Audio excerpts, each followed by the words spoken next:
And welcome to the last show of this series, packed with fantastic music. We have two newies, the legend that is Ed Sheeran, and I'm honoured to welcome Her Royal Highness, the Queen of Pop, it's Kylie! Welcome to the show. I'm so pleased you're here with your wonderful new record, which we'll be discussing. Thank you. We've got so much to talk about. We've got a lot of history to catch up on. We've got lots of things to catch up on. But before we go into the great mine of history that we have, we'd like to start with your first choice. So what is your first choice of music this evening? First choice is Pet Shop Boys' West End Girls. And when did you first see them and get to know and hear this record? I guess when I first moved to London, started really assimilating myself into London life, so early 90s. And I was a West End girl. Oh, really? What Yeah. sort of places were you going? Oh, it depends what time of night it was. The King's Road was pretty happening back then. Subterranean nightclub. Oh, nice. Until you were kicked out. Yeah. Happy days. Good times, good time. Cue Priya Raghu. And now I'm so pleased to be back in the studio with Kylie. Welcome back, Kylie. Thank you. Now, the first thing that you chose at the beginning of the show was Pet Shop Boys, and you were saying how when you first came to London, that music was all happening, that kind of thing. Yeah, well, I first came to London when I was 12 on a family trip, and actually, come to think of it, I was obsessed with a lot of UK music then. I mean, if I'd bumped into Adamant as a kind of 12, 13, 14-year-old girl, I probably would have fainted. A lot of the New Romantics, as well as American music, some Australian music, but definitely to set foot in the UK back then was exciting. Then when I first came here to work in 88, I mean, I landed pretty much in the hub of it with Stock Aitken Waterman at the PWL studio. Yeah, and that was incredible because you actually sort of came straight in and created a whole sort of mania of all the stuff you were doing. It was mania. Yeah. Well, it was mania because of Neighbours as well.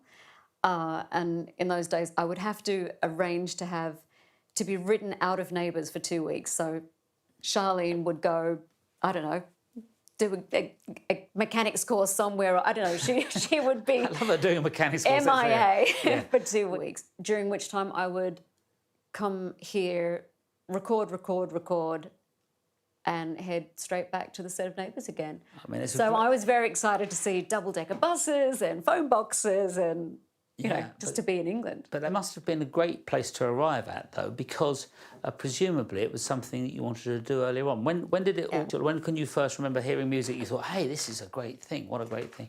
I would have been maybe, I want to say 8, probably 8, 9, when I started to, put some of my parents' records on the player. A lot of Donna Summer, Bad Girls, probably not appropriate for an 8-year-old. The Beatles, Stones, and the Bee Gees. So, quite a lot of disco influence. Songs in the Key of Life was the parents' go-to. It's a double album, so that was good to get them through dinner parties and things like that. And then there was Grease, of course, so I was wild about the musical Grease. So that's when I started to love music. I'd been in musical class when I was about 4, was flung into a, glockenspiel and sticks and a little violin. And so I know I loved music from an early age, but I didn't really study it till later. Took piano for a number of years, refused to do my grades, just learnt everything by ear. Luckily, I had a good teacher who was good with that. Me too. Yeah? Yeah, I didn't do it. You didn't learn to read? No. I mean, I could, slow as a wet week. Yeah, exactly. I've never heard that. Every good boy, deserves fruit. Yes. Football beat Everton at Derby's ground. Okay, I didn't learn that one. Anyway, but that's right. Slow as a week. Is that what you just Slow as a wet week. Slow as a wet week. I didn't know that expression. Yeah, so I shall use that from now on. But what about the acting? When did that come into your scope? Gosh, so acting, I was 11, and it wasn't something that I was pestering my parents about. I don't come from an acting or musical showbiz family, but my mother had an acquaintance who worked at the casting department or at a production company. I didn't even know if it was the casting department, but they were looking for a young girl to be in a show called The Sullivans, which I think may have aired here. And so I auditioned and I got the role. So I did 2 TV shows when I was 11, one of which Jason Donovan played my brother. That was a show called Skyways. And then I didn't do any more acting until I was 16. By that time, I wanted to act. And I asked my parents how do I do this? We didn't know. So we went back to the same production company, and they happened to be auditioning for a miniseries at that time. So I got my scenes, I dressed for the part, I went for the role, and I got the role. And then the little bit of money I made from that, I used to have singing lessons and make a demo cassette when I was 17. I made a three-track demo cassette. I think now, I don't know what you think, but now people were much snobbier, I think. Like, people used to say, like back then in the 90s or whatever, they say, oh, so-and-so's an actor, that's what they do, or they're a musician, or you can't, But actually now... Thank you for saying that. Everybody can do what they want. It's better. Well, really, you can just do what you want, and anybody can do anything, which is great. Yeah, it used to drive me crazy. And I can still hear the voices in my head. It's terrible. I've got to let go of it. But she acts. She doesn't sing. You're not a singer. You can't act. And it would never make any sense to me. So I really had to forge my path through and find my way and try to not listen to that and really believe in myself that you can do more than one thing. Your next choice is Nick Cave. Tell us about Nick. How long have we got? I love that man.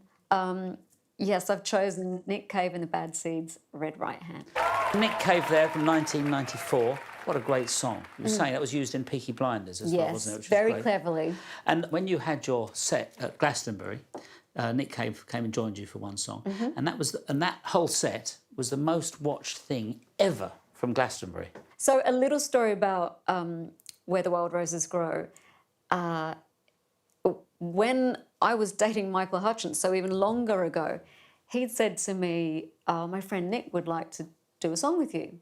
I was like, okay, I really didn't know much about Nick Cave at all. And then it was a few years later that he had a Murder Ballads album concept and asked if I would be on it. So a demo CD was delivered to my house, and then I had his contact number, and so I called to speak with Nick Cave, and his mother answers. Hi, is Nick there, please? And he wasn't there, and he was doing the same thing, calling. I was staying at my parents' place. I just think that's so good. Yeah. That's great. That really is great. And the demo, Blixer was singing my part. And do you find that with collaborations, you're never quite sure what's going to happen, but afterwards, wow, it can be great, Yeah, it's a bit of a waiting game sometimes.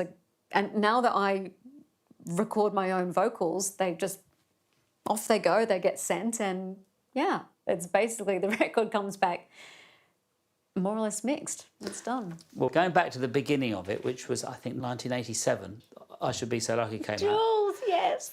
But it's unbelievable. It's unbelievable. It's that long ago. But what's really unbelievable, what must have been unbelievable for you, is that it was suddenly a global phenomenon. Is that a thing that turned you into sort of a world phenomenon? Probably, because I had released Locomotion in Australia and I just recorded it as a demo. I didn't have a record deal, but I liked the idea of it, and someone heard me sing it at a charity event with some of the cast from Neighbours, and I just knew the song Locomotion. So that is a hit in Australia. Then the next logical step was to come to England and work with Stockacre and Waterman. Well, we've got a clip here. It was because you had the idea of doing it, suggested that we were on a hootenanny that we did it in a completely different way, because it is a great song actually. We did it in a completely different style. Crazily, and it sort of makes it into something different. Yeah, it's had many different interpretations over the years. I've done it as a torch song. Nick Cave suggested in maybe mid-90s to recite I Should Be So Lucky at the Poetry Olympics. I tried everything to get out of it. I was like, I think I can't. And in the end, I did it, and it was incredible. It was like meeting, because I did go through a stage where I was a bit embarrassed about. I just wanted to be something else. I wanted to be cooler. I wanted to be different. I wanted to be more grown up. And his suggestion to recite I Should Be So Lucky at the Royal Albert Hall on this occasion was a real moment for me. It was like coming face to face with my 1988 self and actually saying, let's do this together. Let's move forward together. I can't escape you. Yeah, and also... And I love you, so let's do this. And also what maybe Nick's saying is that pop music is pop art. It's great art as well as it's not. It's you know it's no lesser or more important than other poetry. It's popular poetry. It's great, you know. Well, here is the version which and it was a good idea to do it. Like your idea to do it like this. 2007 from the Hootenanny, different take on I Should Be So Lucky. And will you be touring? Will you do you still want to do shows once everybody's doing shows again? Is that something you want to do? It's all I want to do. No, it's not all I want to do, but I'm dying to go on tour. I really am. I miss it. I miss my team. I miss all of it. As challenging as it is. Did lockdown make you realise how much you missed it? No, because I'm always appreciative of touring. I just am. I think it's so cosmic. You've got a room full of people. Unless it's, you know, Bob's brought his friend Jono, who's never been to a Kylie concert. Most people there know your music. They're there because they want to be there. So you've already got a good start. But I just think, wow, we've connected in our lives somewhere that I'll never know about. But here we are in this moment together. These little cosmic interactions. Yeah, and you never know what effects you're having on somebody. You might, when Bob's friend John or whoever it is, you might. I hope John comes to the next concert. You might get them right there, and something might happen to them that night. You just never know. It's great, just a beautiful thing. And it's said in the papers you might be going back to Australia, but you'll still be spending some time here, I hope. I will still be here. I'm a global citizen, but I am looking forward to spending a bit more time in Australia with my family. The next choice is Years and Years. Yes. And Ollie, who was our guest on the show, sat just where you are now, who's a fantastic artist, isn't he? He's so captivating. I mean, I just think he's just got it. When this song came out, Desire, that was a great period for them. They just kind of touched so many of us, and so I wanted to choose him. Years and Years from 2014 with Desire, and of course Ollie, the singer of Years and Years, is one of the people who is one of the collaborators on this wonderful new record Yes, of he's yours. on the guest list edition of Disco. You've also worked with a number of other interesting people on here. Gloria Gaynor. I mean, wow, how did that come about? Gloria Gaynor, I guess because I released Disco last year, she's the queen of disco. And she commented on my socials and said something like, love what you're doing, thanks for keeping disco alive. I nearly fell off my chair. I was like, Gloria Gaynor. When did you first hear her? Oh, well, it would have been late 70s. Yeah. The same time I was discovering music with my own ears as a youngster. And there's actually, in the disco album, we do reference I Will Survive. So there's a nice little bit of kismet that she amazingly agreed to join me on this album. That's such a great thing, because I think often there's a more powerful resonance with anybody that's been a big inspiration on you when you're young, because you can't then believe that you've then grown up and you're sort of with them, doing some working with them. Presumably, because of a lockdown, you had to do it down the line and everything. You couldn't meet her. Yes, so as and when we can perform the song live, the song we do together is called Can't Stop Writing Songs About You. And honestly, I start the song, sounds like a Kylie record, and then there's Gloria Gaynor, verse 2. It's like, wow, that voice is so amazing. Yeah, no, she's got a great voice and does great music now. She does like a lot of great gospel music and stuff, doesn't she? Amazing stuff, things. And another person is Jessie Ware. Beautiful Jessie. Who's fantastic. Did you go on her podcast? I did. So through lockdown, I mean, having to talk about lockdown, but this all happened through that time. I went on Table Manners with Jessie and her adorable mum, Lenny. What did they give you to eat? We had fish. It was really delicious. I brought the wine. They provided the food. And once we'd finished with the interview, on Jesse's doorstep. I think we kind of both said at the same time, we've got to work together. And yeah, however many months later we did it. And we filmed the video, an all-night video. That's a whole other story. She's amazing. She's so talented and people love her. And I can see why, having been around her. And when you said it was an all-night thing, because we're going to see a little bit of the film, which loads of fun here. Yeah. But why was it all night?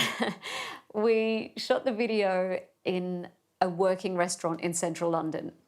So we couldn't load in till, I don't know, midnight. My call time to get ready in a little hotel next door was, I think, 10:30 p.m. Even some of the kitchen staff stayed. Well, I had pasta and an espresso at 5 a.m. slumped at the bar, and left the hotel at 10:30 a.m. So we pulled an all-nighter. We can still do it. That's like going back to the days you were talking about when you first came to London. It pretty much was, yeah.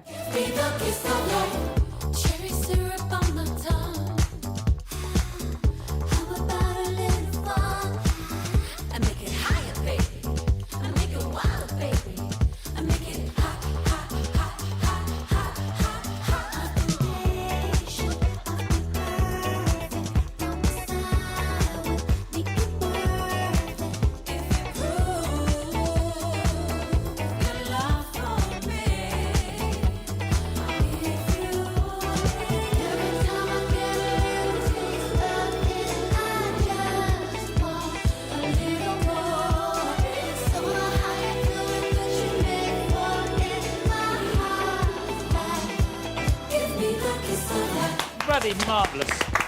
Kiss of Life from the disco guest list. It's so edition easy to say, isn't it? The disco guest list edition. And Jessie Ware, who is featured on that, you've picked in a moment. But before we see that, in another life, I would just say you could have been an assistant film director, maybe. What else would you have? Well, I'm a good first AD. In my other life, I would have been a linguist, a graphic designer. Oh. But in this life, I could still be a very good undercover hotel inspector. When you say, do you mean like a hotel detective? Like I spend so much time in hotel rooms and I know you're fine-tuned with how things should be, that you can't help it. You can't help it. All right. So what is the worst thing about that you could find if you go to a hotel? Swing bins. Swing bins? Yes. I'll agree. Pedal bins, like the tiny little ones. Because, in fact, you go to do it and the whole thing just goes over. Now, this has turned into room 101 because you throw something in the trash. Yeah. You don't have to find the pedal of this miniature bin that's under the basin that never works. That's right. And the rare occasions it does work, there's the clang, and it's just a whole... I'd agree with that. That's one thing I would change. The metal teapot that scalds you when you... See? And then it goes everywhere. Yeah, that's quite annoying. Yeah. Well, I think you'd make a very good hotel inspector, but I'm pleased that that's not been your career choice. Not just yet. So you've got one more choice, and that's Jessie Ware, and you've spoken about how much you've... I love her, and I remember seeing this performance and just... I just thought she was amazing. That the clarity of her voice and her performance was just beautiful. So I'm happy to be able to see this again. Jessie Ware, Midnight from 2017. I have to congratulate you because you're the first female solo artist to receive a #1 album in 5 consecutive decades. So that really is quite an achievement. So first of all, congratulations. Thank you. And there's a very special award indeed that is going to be presented to you about that. There is. Which is this bunch of flowers, which I bought in the farm shop on my way here. Jools. Absolutely no expense spent, but we love you so much, so have this Thank you at a safe distance. so much. And congratulations. Thank you for being a wonderful guest. It's also the last of this series, but we'll be back for our Hootenanny, which I hope you'll join us on another time at some point. I would love to come back.